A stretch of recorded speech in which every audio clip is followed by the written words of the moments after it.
आज के इस बुलेटिन में हम काफी इंपॉर्टेंट चीजें डिस्कस करने वाले हैं। आज हम आपको समझाएंगे H-2B वीजा कैप की बात, एक कोटा क्यों पूरा हो गया है और इसका मतलब क्या है। यूएस में आइस ने एक भारतीय नागरिक को डिटेंशन में क्यों लिया और डिपोर्टेशन प्रोसीडिंग्स कैसे होती हैं। ग्रीन कार्ड वेटिंग टाइम ये इतना लंबा क्यों होता है और इंडियन एप्लीकेंट्स को क्या करना चाहिए। वीजा प्रोसेसेस में डिले, सोशल मीडिया चेक और बॉर्डर बायोमेट्रिक सिस्टम के बारे में आज हम बात करेंगे। चाइना ने वीजा फ्री एंट्री क्यों दी और इसका मतलब क्या है। ग्लोबल ट्रैवल में यूके का नया रूल, डुअल सिटीजन्स को शायद एंट्री रोक दी जाएगी उनकी अगर पासपोर्ट सही नहीं है। इन सभी चीजों को आज हम बहुत क्लियरली समझाने वाले हैं, जैसे आप अपने दोस्त को समझा रहे हो, ताकि ना सिर्फ आपको खबर मिले बल्कि असल मीनिंग, रूल्स और प्रिकॉशंस भी आपको समझ में आए। तो चलिए फिर जल्दी से वीडियो को स्टार्ट करते हैं। हाय, मेरा नाम है वर्षा दुबे, आप मुझे देख रहे हैं NBT टेक पर।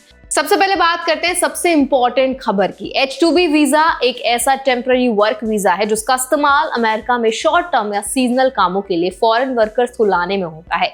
एक खास तौर पर हॉस्पिटैलिटी, टूरिज्म, कंस्ट्रक्शन, लैंडस्केपिंग जैसे कामों के लिए एम्प्लॉयर्स यूज करते हैं जब लोकल वर्कफोर्स इनफ नहीं होता। हर साल के लिए कोटा यानी लिमिट होती है कि कितने H-2B वीजाज इशू किए जाएंगे।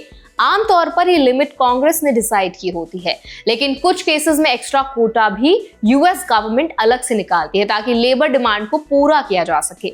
लेटेस्ट जानकारी के मुताबिक USCIS ने बताया कि फाइनेंशियल ईयर 2026 के लिए जो एक्स्ट्रा बैच यानी कि फर्स्ट अलोकेशन था, उसके लिए जो 18,490 वीजाज रखे गए थे वो पूरी तरह भर चुके हैं। इसका क्लियर मतलब यह है कि इस राउंड में जितने एम्प्लॉयर्स के पास वर्कर्स के लिए रिक्वेस्ट थी उन सभी के वीजाज अलॉट कर दिए गए हैं।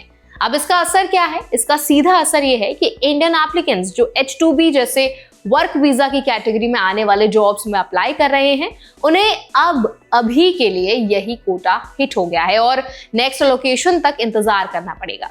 नेक्स्ट अलोकेशन की तारीख ऑफिशियल अनाउंसमेंट के बाद ही पता चलेगी, पर ये बहुत आम बात है कि कोटा जल्दी समाप्त हो जाता है क्योंकि डिमांड बहुत ज्यादा होती है और सप्लाई लिमिटेड होती है।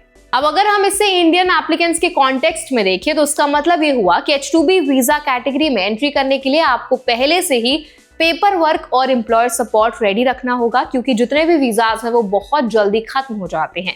अगर आप एम्प्लॉयर स्पॉन्सर्ड कैटेगरी में अप्लाई करते हैं तो जॉब ऑफर मिलने के बाद भी कोटा हिट होने की वजह से प्रोसेसिंग में दिक्कत आ सकती है। कोटा हिट होने के बाद आप नेक्स्ट अलोकेशन के लिए वेट लिस्ट पर रह जाएंगे और टाइमलाइन आगे खिंच सकती है। इसीलिए वो लोगों को पहले से तैयार करने की सलाह दी जा रही है, जैसे कि एम्प्लॉयर के साथ पहले से communication, job confirmation, paper work ready रखना और प्रायोरिटी ट्रैकिंग। इससे आप डिलेज से बच सकते हैं और अपनी एप्लीकेशन को समय पर सबमिट कर सकते हैं। इस कैटेगरी में कंपटीशन हमेशा तेज होता है, इसीलिए प्लानिंग पहले से करनी बहुत इंपॉर्टेंट है। अब हम दूसरी न्यूज स्टोरी की तरफ बढ़ते हैं, जिसमें बताया जा रहा है कि आइस ने एक इंडियन मैन को चाइल्ड सेक्सुअल असॉल्ट केस के आरोप में पकड़ लिया है और डिपोर्टेशन प्रोसीडिंग शुरू की गई है। सबसे पहले समझना जरूरी है कि अगर किसी फॉरेन सिटीजन के खिलाफ क्रिमिनल चार्ज लगता है तो वो सिर्फ क्रिमिनल केस तक ही लिमिटेड नहीं रहता। यूएस में आइस का काम इमिग्रेशन रूल्स को एनफोर्स करना भी है। इसका मतलब ये है कि अगर कोई व्यक्ति क्रिमिनल चार्जेस, सीरियस एलिगेशंस या सिक्योरिटी रिस्क से जुड़ा है तो आइस उसे इमिग्रेशन कस्टडी में ले सकता है, डिपोर्टेशन प्रोसेस शुरू कर सकता है। इस स्पेसिफिक केस में न्यू जर्सी में एक इंडियन नागरिक पर एक चाइल्ड सेक्सुअल असॉल्ट के एलिगेशन है और कई अदर चार्जेस भी लगे हैं, जिसके कारण आइस ने उसे हिरासत में लिया है और डिपोर्टेशन प्रोसीडिंग्स शुरू कर दी गई हैं। यहाँ ये जानना बहुत जरूरी है कि क्रिमिनल केस और इमिग्रेशन केस अलग कैटेगरीज में चलते हैं। अगर किसी पर क्रिमिनल चार्जेस लगे हैं तो इमिग्रेशन अथॉरिटीज एक अलग लीगल प्रोसेस शुरू करते हैं, जिसको हम रिमूवल या फिर डिपोर्टेशन प्रोसीडिंग्स कहते हैं। इस रिमूवल प्रोसीडिंग्स में ये होता है कि सबसे पहले आइस कस्टडी में लेता है अगर सस्पेक्ट इमिग्रेशन लॉस का उल्लंघन कर रहा माना जाता है। उसके बाद इमिग्रेशन जज के सामने केस को रजिस्टर किया जाता है। जज हियरिंग के बाद डिसाइड करता है डिपोर्टेशन होगा या नहीं, या फिर किसी तरह की रिलीफ होती है। अगर जज कहता है कि डिपोर्टेशन होना चाहिए तो पर्सन को ऑफिशियली रिमूवल ऑर्डर मिल जाता है और बाद में उसे डिपोर्ट कर दिया जाता है। इसका असर फैटल भी हो सकता है। अगर क्रिमिनल एक्विजिशन प्रूफ होता है तो डिपोर्टेशन ऑलमोस्ट गारंटीड होता है। इंडियन कम्युनिटी को इससे सीख लेनी चाहिए कि इमिग्रेशन स्टेटस को बिना किसी इशू के क्लीन और डॉक्यूमेंटेड रखना बहुत जरूरी है। कोई भी छोटी वायलेशन जैसे expired visa, incomplete paper work और माइनर चार्जेस, ये सब भी आपकी इमिग्रेशन स्टेटस को खतरे में डाल सकते हैं और रिमूवल प्रोसीडिंग्स को शुरू कर सकते हैं। हमेशा यही सलाह दी जाती है कि किसी भी लॉ एनफोर्समेंट सिचुएशन में काम रहें, लॉयर से तुरंत सलाह लें और अपने लीगल राइट्स को समझें। रिमूवल प्रोसीडिंग्स एक कॉम्प्लेक्स लीगल प्रोसेस है और हर स्टेप पर प्रोफेशनल सपोर्ट लेना बहुत इंपॉर्टेंट है। अब हम ग्रीन कार्ड की बात करते हैं, यानी परमानेंट रेजिडेंट स्टेटस। बहुत से इंडियन एप्लीकेंट्स का सपना होता है कि वो लॉन्ग टर्म स्टे के लिए ग्रीन कार्ड पाएं, लेकिन ग्रीन कार्ड प्रोसेस में एक बहुत बड़ी डिले या वेट लिस्ट होती है। ग्रीन कार्ड सिस्टम में एम्प्लॉयमेंट बेस्ड या फैमिली बेस्ड स्पॉन्सरशिप की कैटेगरी होती है।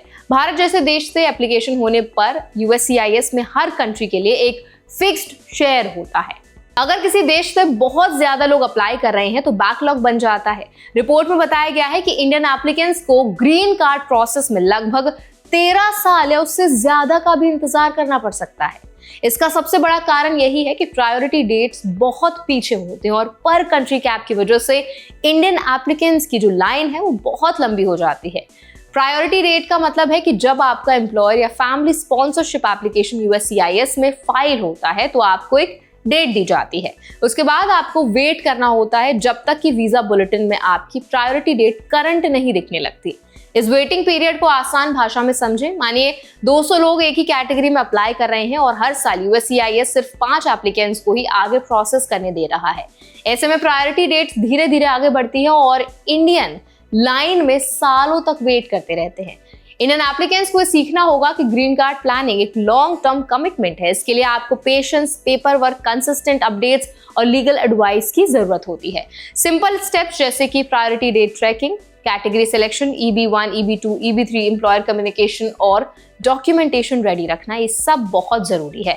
अगर अपनी एप्लीकेशन को सही तरीके से तैयार नहीं रखा तो डिलेज और कॉम्प्लिकेशंस और बढ़ जाते हैं। इसीलिए ग्रीन कार्ड वाले कैंडिडेट्स को लीगल सपोर्ट, कंसिस्टेंट ट्रैकिंग और पेशेंस के साथ आगे प्रोसीड करना चाहिए।